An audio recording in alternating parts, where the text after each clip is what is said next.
O tema da palavra de hoje é pregar com ousadia. Eita glória!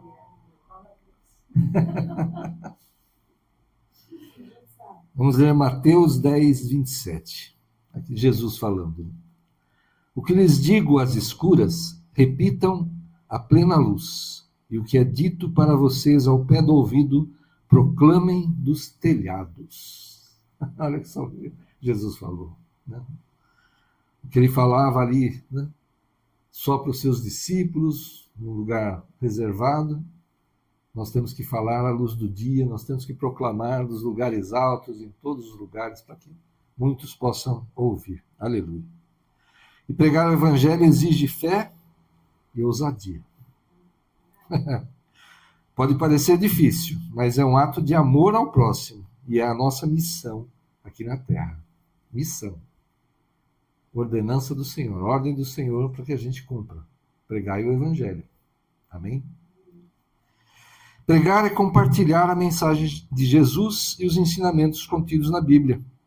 É convidar as pessoas para conhecerem a salvação, a esperança, o amor que só Deus pode proporcionar. Só Deus. Não tem outro lugar, não tem outra fonte, não tem outra forma. Não? Salvação, esperança, segurança, paz, tranquilidade. Só Deus. Aleluia.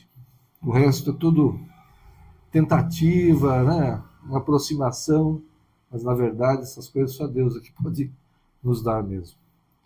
E podemos fazer isso testemunhando o que vivemos e vimos, ou compartilhando a palavra que recebemos. Né? Às vezes a gente ouve uma palavra que toca profundamente, né? Que mexe com você, alguma situação que você viveu, que você está vivendo. Fala dessa palavra para as pessoas, você pode chegar.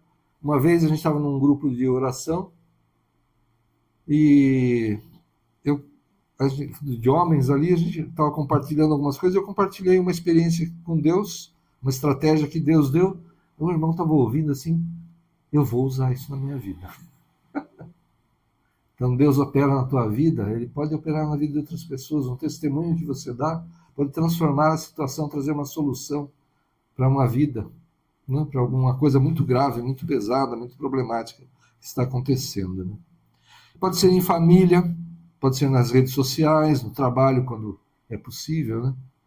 Pode ser na rua, com alguém que você nem conheça.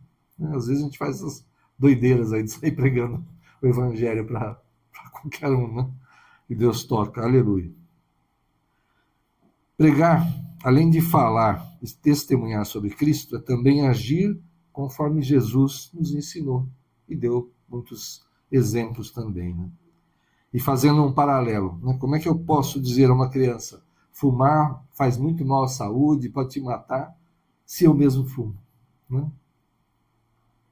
Então, se eu quero falar de amor, de paciência, de tolerância, né, de compaixão, eu tenho que viver essas coisas. Eu tenho que agir dessa forma. Então, preciso buscar ser um exemplo. As minhas atitudes e reações têm que honrar a Deus, para que o nome dele seja exaltado. Aleluia. E o contrário é muito ruim, né? Quando a gente fala, isso aí fala que é servo de Deus e está fazendo tal coisa. E para apontarem o dedo para a gente, né? Pode 10 fazerem a mesma coisa, mas você é servo de Deus, está fazendo aquilo. Ah, opa, é você que está lá. E aí me veio agora, né? Por que será que acontece isso? Só porque eles querem detonar a gente e tal? É porque a gente está na luz. E a luz revela todas as coisas. Quem está em trevas, né, é mais difícil de ser visto, né, de ter destaque. Nós estamos na luz. Então, o que nós fazemos é destacado. É preciso crer naquilo que se fala, senão será vazia essa pregação. É preciso clamar e confiar em Deus para que Ele lhe dê sabedoria. Então, se você vai pregar, você vai no hospital orar pelas pessoas, você vai falar com alguém tentando aconselhá-la sobre alguma coisa, você precisa acreditar que Deus opera, que Deus faz. Né? Se você não acredita, vai ficar uma coisa falsa, né? Assim, vai ser uma atuação. Né? Então não pode ser assim. Se você não acredita, não vá passar vergonha, você vai acabar sendo envergonhado pelo inimigo. É preciso empatia, isso é muito importante, sabe? tentar se colocar no lugar do outro, não menosprezar os sentimentos e a dor do outro, mas com amor buscar fortalecer essa vida, mostrando e testemunhando sobre o poder transformador de Deus. Chegar numa pessoa que está lá sofrendo, que está com problema na família, que está, sei lá, endividada, e menosprezar isso, e falar, não, você está fazendo tempestade em copo d'água e tal. Tem empatia. A pessoa está sentindo uma dor? Ela está sentindo uma dor, é verdade. Ué. Ela está passando um problema financeiro? Tá. Está passando um problema na família? Tá. E aí? Você vai buscar a sabedoria do Senhor, e o Senhor vai usar a tua vida para aconselhar, sabe, para fortalecer aquela pessoa, para levantar, para convidar para vir para a igreja, para ouvir uma palavra. Se você acha que você tem pouca experiência, mas está ali tentando pregar, evangelizar, fala, vamos lá falar com os pastores, eles vão orar conosco, com você, Deus vai falar, vai trazer uma solução, sabe? Faz isso. Mas não menospreze, não despreze a dor, o sofrimento das pessoas. E é preciso ousadia. Vamos encontrar resistência e indiferença, mas precisamos estar preparados para isso. Né? Com certeza, vai ter muita gente que não vai dar nem atenção. Fazer o quê? Né? E vai ter resistência também, gente que foi machucada, foi enganada, ou sei lá, pensou numa coisa quando foi para uma igreja e acabou saindo, teve problema com um servo de Deus que, né, deu mau testemunho. Então você vai encontrar resistência, né, vai encontrar essa indiferença também, muitas vezes, mas não desista. Né? Ainda mais se for uma pessoa próxima a você, né? Busca oportunidade, né? A gente tem que ter sabedoria, com certeza, para isso também, mas procure falar do Evangelho, testemunhar para a pessoa. Chegou uma oportunidade, aconteceu alguma coisa, quando aconteceu isso na minha vida, Deus fez tal coisa assim, assado, nem eu acreditei na hora, mas estava lá. Tipo Pedro, né, saindo da prisão, e passam lá 4 guardas, passa mais 4 guardas, a porta abre automaticamente, aí ele fala, ué, não é sonho, é verdade? Aí você pode estar como quem sonha, né? Como diz a palavra, como diz o louvor, né? Mas é Deus agindo, é Deus operando mesmo, né? Então fale com confiança, use a palavra de Deus como sua base, não inventa, sabe?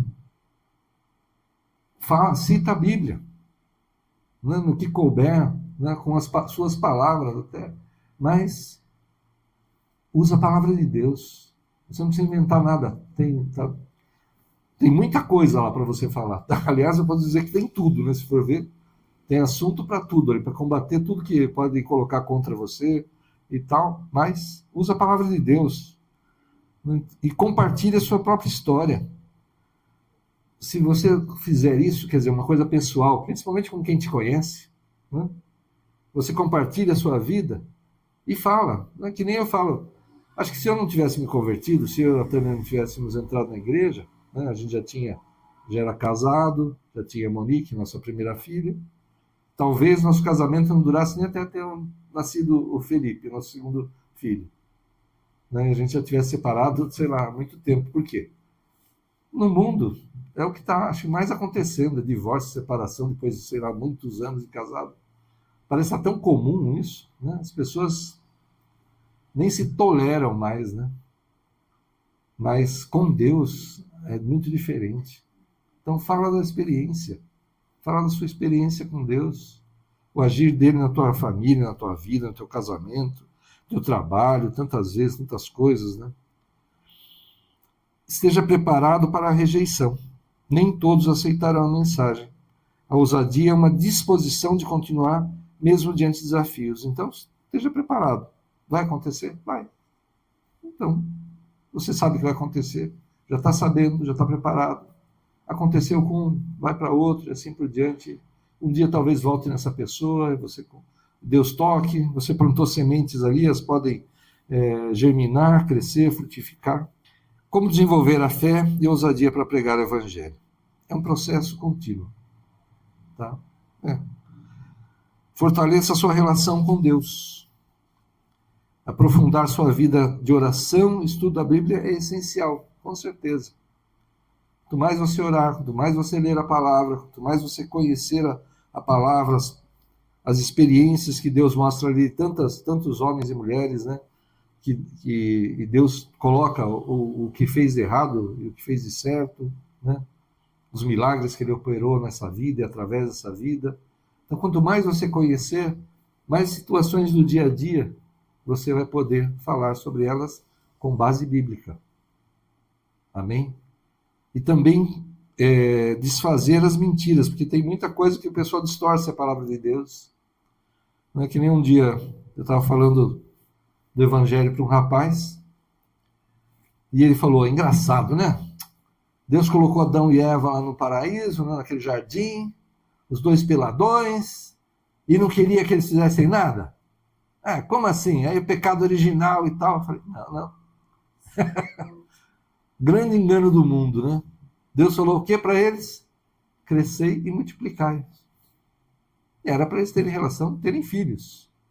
Mas então qual que é o pecado? O pecado original? Diferente do que mostram em filmes, em temas, em blá blá blá aí, né? Não é o sexo, com certeza não. Que ali era abençoado. Eles eram marido e mulher, né?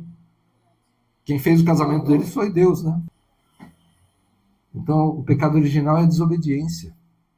A arrogância do homem de se querer colocar no lugar de Deus, né? Ser como Deus. Esse foi o pecado original. A desobediência. Nada a ver com o quê? Fala, o pecado original e tal, é coisa de romance, nada a ver. Então eu falei para esse rapaz, por quê? Essa parte da Bíblia eu sei bem o que é, e ele estava enganado. Eu falei para ele, eu pude, né, ministrá-lo sobre isso. Então a gente tem que ter esse conhecimento, tem que ter esse discernimento das coisas, do que é o certo, o que é errado, o que está na palavra, o que não é, o que é realmente de Deus, o que não é. Né? Então, quanto mais você conhecer a palavra de Deus, mais você orar, mais você tiver essa relação próxima com Deus, essa intimidade com Deus, mais você vai poder falar do Senhor. E Ele vai usar a tua vida, né? Quando Ele quiser. Quanto mais você conhecer a palavra, terá mais segurança e confiança para evangelizar. Com certeza. Leia e medite na palavra de Deus todos os dias. Tenha isso como compromisso. Faz um compromisso com Deus de ler a mesma palavra, nem que seja um pouquinho, né? Você vai estar aprendendo cada vez mais. O Senhor vai falar com você. Ore para que Deus lhe capacite. Isso é fundamental também. Quem capacita é Deus, principalmente para falar da palavra dele, né? Uma vez conversando com um pastor, que eu não sei, acho que ele não tinha feito teologia, mas ele estava discutindo, estava falando, conversando com um teólogo, um cara muito fera no estudo da teologia, formado e tal. Mas ele, com o Espírito Santo, ele era muito mais profundo do que o teólogo. Sabe? É como falar de história. E Cabral chegou no Brasil com as caravelas, viu os índios e tal, não sei o quê. Conhece a história? Está escrito lá. Mas a gente vive, né? A gente vive a palavra de Deus, né? Vive os milagres, né? Vive o mover de Deus. É diferente, né? Você conhecer, ler sobre a coisa, estudar, pode se aprofundar muito, e não é errado se aprofundar no conhecimento, mas é fundamental ter o mover de Deus, ter o agir de Deus na sua vida para que você possa levar a palavra de Deus. Então, ora para que Deus te capacite. Prepare-se para perguntas difíceis sobre o mal que há no mundo, sobre tragédia, sofrimento, né? Se Deus é bom, por que tem o mal no mundo? Tanta violência, tanta tragédia, enchente, terremoto, deslizamento de terra, tanta gente morre. Ele é bom, mas ele não impede isso. Então ele não é todo poderoso, senão ele poderia impedir tudo isso, né? Vou fazer essas perguntas para você. Ou ele é bom, ou ele é todo poderoso. Ou ele não é todo poderoso, ou ele não é bom. Como é que você sai dessa? Eu tenho para mim que o que Deus queria para nós está só no comecinho da Bíblia, ó. Até o capítulo 2 de Gênesis. Ele criou os céus e a terra, né? Criou tudo que é vivo, né? Terra, água, mar, né? Essas coisas. Criou um jardim maravilhoso, colocou o homem e a mulher ali, crescei e multiplicai-vos. Não falou nada sobre doença, sobre morte, sobre violência, sobre mal, nada disso. Aí o homem desobedeceu, se afastou de Deus, e aí começa essa fase que a gente está vivendo agora, do terceiro capítulo de Gênesis para frente. Por que o mundo é assim? Nós que fizemos, nós que deixamos assim. Ah, tá, mas Deus podia. Deus tem todo o poder, inclusive ele podia fazer assim, ó. Apaga todo mundo aqui, ó, tchau. Sopra, acabou todo mundo, começa de novo. Ele tem poder para isso, se ele quiser. Eu acho que ele não quis. E ele sabia que ia acontecer tudo isso? Ele não é onisciente? Deus não é onisciente? Então ele sabia que ia acontecer todo esse mal. Sabia. E mesmo assim ele fez o homem? Fez. Por que ele fez o homem? Ah, bom, eu já não sei. Aí tem que perguntar para o autor. Porque ele não queria, com certeza ele não queria robozinho, porque fazer robozinho até a gente faz, né? Vai lá, anda, pula, dança, tal, né? Programado para aquilo. Ele não queria robozinhos, ele queria seres inteligentes que pudessem ter um relacionamento com ele.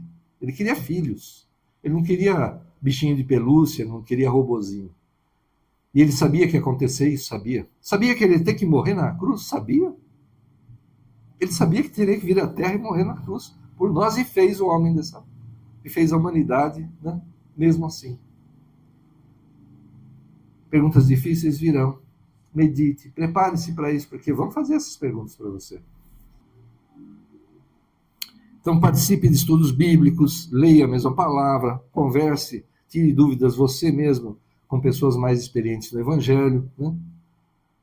Interessante também, prepare testemunhos curtos, prepare, sabe, lembra de historinhas, já deixa isso engatilhado ali para você contar suas historinhas, né, seus testemunhos, porque é legal, né, você vai compartilhar uma situação e com a riqueza de detalhes, com a sua voz, com o seu, né, modo de expressar, a pessoa vai ver que é verdade, e quem te conhece sabe que é verdade, né? Então é bem legal isso aí, você já vai preparado para alguns testemunhos. E outra coisa, não pode fazer que nem eu. Fala. Tenta dialogar. Senão vai ser aquele negócio.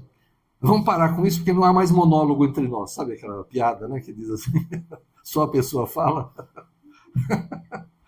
Não há mais monólogo entre nós. Então deixa a pessoa falar, pergunta, né? Faz ela participar também. Senão vai ser um descarregar de coisa que você está no entusiasmo ali, né? Mas tenta conversar que é melhor, né? E seja cuidadoso quanto à crença atual da pessoa, né? Vá mostrando como Cristo trata cada situação com sabedoria e mostrando a verdade. Mas eu sou devoto de Nossa Senhora, que ela fez milagres na minha vida e tal. Realmente, Maria foi uma mulher usada por Deus poderosamente, suportou uma coisa assim muito pesada. Ver o filho dela, nasceu dela, ser tratado daquele jeito, morrer na cruz daquele jeito, foi um sofrimento gigante para ela, com certeza. E Deus escolheu uma pessoa que sabia que podia resistir. Uma pessoa que aceitou, numa época daquelas, estar grávida sem estar casada. Olha só. Realmente Maria foi uma mulher excepcional. Mas ela foi uma mulher excepcional, uma serva de Deus. Com certeza tem o seu lugar no céu. Mas Jesus falou, eu sou o caminho, a verdade e a vida. Ninguém vem ao Pai a não ser por mim. Não é por Maria, por Paulo, por José, por João, Sebastião, seja lá quem for. Sabe? É você tentar explicar para a pessoa por que não é. Né? Por que não é? Espírito e tal, não sei o que lá. O homem está determinado, está na palavra. Morrer uma vez e depois virá o juízo. Não tem esse negócio de ficar indo e voltando, morrendo, revivendo e tal? Não tem. Mas a Bíblia fala que ressuscitou. Ressuscitou, não reencarnou. Aí Jesus encarnou. Jesus encarnou, ele não reencarnou. sabe? Então, sabe esses detalhes? Ó, tá vendo? Jesus encarnou, ou seja, ele é espírito, ele se tornou um homem, ele encarnou, ele assumiu um corpo humano, viveu num corpo humano, e morreu, ressuscitou e voltou para o céu. Então ele não reencarnou, ele encarnou. Né? E quem morreu e ressuscitou, não reencarnou, era a mesma pessoa. Ela só não estava mais morta. Lázaro, vem para fora. Era Lázaro ainda, não era um bebê que nasceu de novo ali e veio no colo de alguém lá, agora é Lázaro, tá vendo? Ele nasceu de novo aí.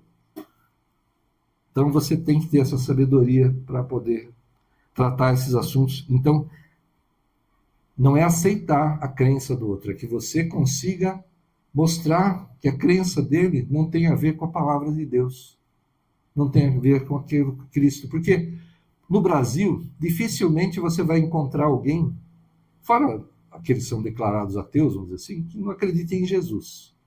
Né? Pode ser católico, pode ser espírita, pode ser várias denominações aí que não são evangélicas, né, que não seguem exatamente a Bíblia, mas acreditam em Jesus. Então, quando você coloca, Jesus falou isso, está escrito assim, isso e tal, sabe? Você vai conseguindo trazer a pessoa para a verdade. E conhecereis a verdade, e a verdade vos libertará. Você vai levar a verdade para que essa pessoa seja liberta dessas coisas. Eu mesmo, eu fui chato pra caramba. Imagina, eu sou chato. Eu só não tenho. Eu vou fazer uma carteirinha de chato qualquer dia para ser chato de carteirinha, sabe? Imagina a pessoa pregando para mim, sem eu ser evangélico, tive que ser convertido, né? Imagina isso, então. Haja paciência. Muita paciência para tratar com um Júlio da vida aí para pregar o evangelho. Mas, glória a Deus, Deus operou. Fale o que Cristo fez na sua vida, na sua família, no seu casamento, no seu modo de agir, de pensar. Em nome de Jesus, você vai falar dessas coisas, vai ser mais testemunho, né? Sabe, a história é a verdade, não tem como você errar. Você está falando da sua história, da sua vida, do que Deus fez. Né? Então, não tem medo, tenho medo de falar coisa errada. Você vai estar falando da sua vida, do que Deus fez na tua vida. Então, não tem erro aí. Né? Algumas das coisas que as pessoas mais buscam são o quê? Paz e esperança. Não é verdade? Você chega num dia cansado do trabalho, chega em casa, você quer paz. Você quer dar uma sentada ali, relaxar e descansar. Tá certo que depois vem algumas coisas, tem que resolver tal coisa, mas você está na tua casa, você quer paz. E você deseja, você tem esperança, né? Quer ter essa esperança. E é muito interessante, sempre lembro disso. Tem pessoas que não acreditam em Deus, né? Ou pelo menos não têm uma fé mesmo assim, e falam, eu gostaria de ter essa fé que vocês têm. Por quê? Porque nós temos esperança. Estou passando por um problema? Estou passando por um problema. Eu não vou morrer nesse problema, não vou ficar nesse problema. Eu tenho um Deus por mim, né? Tenho meu bom pastor. E a vontade dele, o plano dele é que vai se realizar na minha vida. Em nome de Jesus, eu tenho esperança. E quem pensa que não há nada além dessa vida, que não há o sobrenatural, o espiritual, né? Ele está confiando só na força dele, na inteligência dele, nos recursos dele, na influência dele. Quando essas coisas vão acabando, vão chegando no seu limite, acabou. Sabe? Acabou, simplesmente acabou. Ele não espera, não tem expectativa de mais nada. Né? Ao contrário da gente, quando eu já falei isso várias vezes, em situações que eu vivi, Senhor, eu já fiz tudo que eu podia da minha parte. Opera, Senhor. E o Senhor resolveu a coisa no mesmo dia, de um dia para o outro, uma semana, em meses, conforme a situação, o Senhor operou. Essa é a diferença. E tem pessoas que elas, sincera, até que é interessante, né? A pessoa é sincera. Ela fala, eu gostaria de ter essa esperança. Eu não tenho, mas eu gostaria de ter. Que pena, né? Está aí para todos. Né? Jesus quer que todos se salvem. Né? Deus quer que todos se salvem. Né? Não apenas alguns, mas, como ele mesmo falou, né? Nem todos virão, nem todos vão aceitar, nem todos serão salvos. Né? Olha só, Marcos 16, E disse-lhes, é Jesus falando, ide por todo o mundo, pregai o evangelho a toda criatura. Quem crer e for batizado será salvo. Mas quem não crer será condenado. Olha a responsabilidade que nós temos. Quem crer e for batizado será salvo. Quem não crer já está condenado. Esse crer, eu entendo que envolve alguém ouvir, entender o que está ouvindo, ter a possibilidade de dizer, eu acredito, eu aceito, ou eu não acredito, eu não aceito. Então a pessoa precisa ouvir. Ela precisa entender.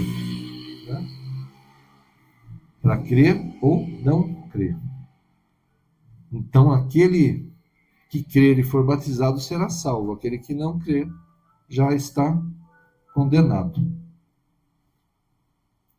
Então essa responsabilidade está sobre a igreja. E que nós preguemos o evangelho, que a gente leve a palavra de Deus. Ah, mas Deus perdoa o tempo da ignorância. Perdoa. E aí que está. O que é ignorância?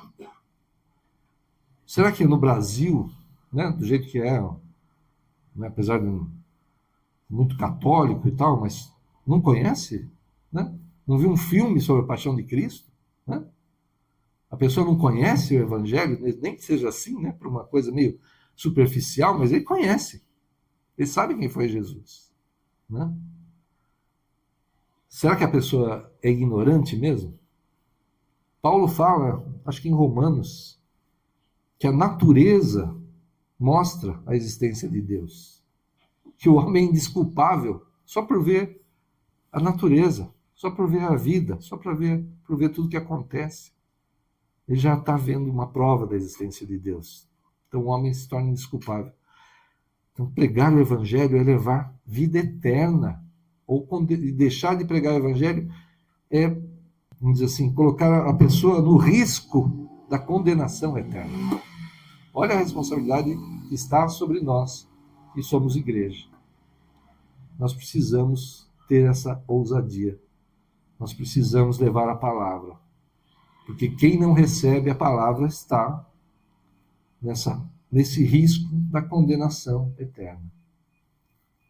Eu entendo assim, que a pessoa precisa ouvir, entender o que está ouvindo e ter a capacidade ali, né, a possibilidade de decidir. Eu aceito, eu creio, ou eu não aceito e não creio. Aí vai cair nessa palavra mesmo. Aquele que crê e for batizado será salvo, aquele que não crê já está condenado. Mas nessa condição de conhecer mesmo, de ouvir mesmo, tem que ser. Porque assim, eu, por exemplo, quando andava em São Paulo com aqueles guias em papel, parava 50 vezes na rua para chegar num lugar, porque eu me perco até com GPS, imagina com coisa de papel. Eu vou chegar no céu sem mapa? Sem o GPS de Cristo? Né? Chega. Né? Um dia chega, pode ser, mas olha... Pode ser não, com certeza vai ser muito, muito mais difícil. Com Cristo é garantido. Você está no banco do passageiro, com um motorista especializado, que não erra nada, que não atrasa, e você vai chegar no céu, vai estar com Cristo.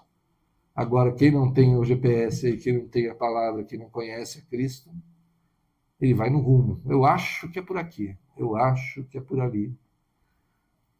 E tomara que aqueles que a gente ama, né, cheguem também conosco lá, né? Ah, mas você quer garantir que eles cheguem? Prega o evangelho. Aproveita as oportunidades. Nós temos essa responsabilidade, então. É uma ordem de Jesus. Ide e pregai o evangelho a toda criatura. Né? Então comece pelos que são próximos. Pregar é amar.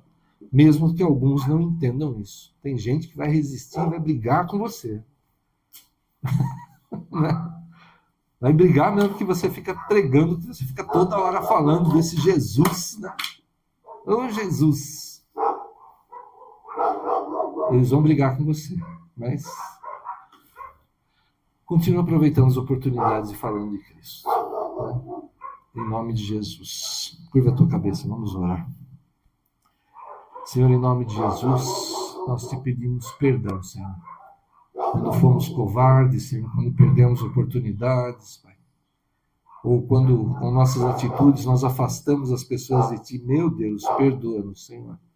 Tem misericórdia, Pai. Senhor, corrige-nos individualmente, Senhor. Corrige-nos individualmente e como igreja, Pai. Em nome de Jesus, Senhor. Para que possamos levar o Teu Evangelho mesmo, Senhor. Em nome de Jesus, Senhor. Pai, capacita-nos, Senhor. Nos dá sabedoria, Pai. Fala através dos nossos lábios, Senhor, em nome de Jesus. Que nem nós possamos entender, Senhor, a sabedoria das palavras, o modo de falar, mas com certeza vamos reconhecer que é o Senhor usando as nossas vidas. Então usa mesmo, Senhor. Envia-nos a nós, eis-nos aqui, Senhor, para pregar a Tua palavra, para testemunhar de Ti, para levar resgate e salvação, Senhor, em nome de Jesus. Cura os corações feridos, Senhor. Traz de volta os que se afastaram, que foram magoados, que desanimaram, Senhor. Que não entenderam a Tua palavra, que não entenderam o Teu agir. Traz a memória, Senhor, que lembremos dessas vidas, Senhor, que as busquemos mesmo, Senhor, em nome de Jesus, Senhor. E que possamos levar, sim, Pai, o Teu Evangelho, a Tua palavra, a salvação, o resgate, Senhor, a todos os que nos cercam, Pai, principalmente da família, Senhor. Os colegas do trabalho, os amigos, Senhor, em nome de Jesus, vizinhos, que comecemos por aí, Senhor. E aqueles a quem o Senhor separou para isso, que possamos levar a palavra a muitos lugares, Senhor. Até lugares distantes, Senhor, em nome de Jesus. Usa mesmo a Tua igreja, Pai. Usa, Pai, usa. Não queremos ser um clube, Senhor, de reuniões, Senhor. Nós queremos ser igreja, Pai. Esse é o desejo do nosso coração, dar frutos para Ti, Senhor. Então, que o fruto do Teu Espírito se manifeste em nós, Senhor. Derrama dons, Senhor, todos os dons necessários para que a gente leve a Tua palavra, para que a gente possa largar as estacas do Teu reino nessa terra, Pai.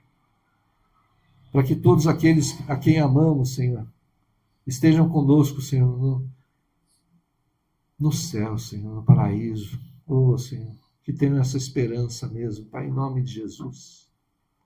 Usa-nos, Senhor. Usa, Senhor, as nossas vidas. Capacita-nos, Senhor.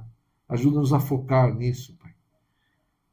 Em nome de Jesus, ajuda-nos, Senhor. E com certeza, Pai, isso trará muita alegria aos nossos corações, Senhor. E com certeza alegria ao Teu coração. Como foi esse batismo, que dia feliz, que dia alegre. Do batismo na igreja. Aleluia, Senhor. Glórias a Ti, Pai. Continua operando, usando a Tua igreja, Pai. Que a gente cresça conforme a Tua vontade, Pai. Cresça em vida, Senhor, em frutos, Pai, em nome de Jesus. Perdoa-nos, capacita-nos e ajuda-nos, Senhor, a dar frutos para o Teu reino, Senhor. Em nome de Jesus, clamamos a Ti e Te damos graças, Senhor. Em nome de Jesus, vai debaixo dessa unção, de ousadia, de fé, de coragem, de conhecimento, de discernimento, para levar a palavra, levar resgate, levar salvação. Trazer de volta os que se afastaram. Vai, para cumprir essa missão que Cristo nos deu. Em nome de Jesus, vai, em nome do Pai, do Filho e do Espírito Santo de Deus. Amém. Glória a Deus, que Deus abençoe a todos. Aleluia. Glória a Deus. Aleluia.